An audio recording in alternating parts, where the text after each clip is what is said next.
பேசும் கலை வளர்ப்போம். நாள் 27. பேச்சுக்கலை 64. கலை 27. எண்ணமும் நாவன்மையும் சேர்ந்து செயல்படுதல். சிலர் பேசும்போது வாய் மட்டும் பேசிக்கொண்டே இருக்கும். என்ன பேசுகிறோம் என்று மூளைக்கு தெரியாது.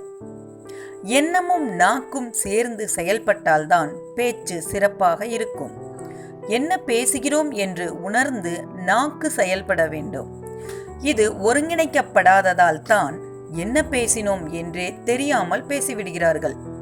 சிந்திக்கின்ற வேகம் அந்த சிந்தனையை வெளிப்படுத்தும் பேச்சின் வேகத்தை விட அதிகமாக இருந்தால் பேச்சு குளறும், தடுமாறும். சிந்தனை மற்றும் சொல் இரண்டும் ஒரே சீரான வேகத்தில் இருந்தால் பேச்சு சிறப்பாக இருக்கும். இதற்கு மனதை ஒருமுகப்படுத்தும் பயிற்சி வேண்டும். கார் ஓட்டி செல்பவரின் மனம் சிதறினால் விபத்து நேரிடும். பேசுபவரின் நிலையும் அதுவே. மனதில் ஒன்று, சொல்லில் வேறு, கேட்பவரை ஈர்க்காது. மந்திரம் போல் சொல் என்றார் பாரதியார்.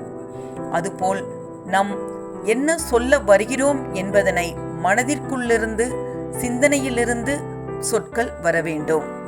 ஞாலம் கருதினும் கைகூடும், காலம் கருதி இடத்தாட்சியின். குறள் 484. கலை 27 நிறைவடைந்தது.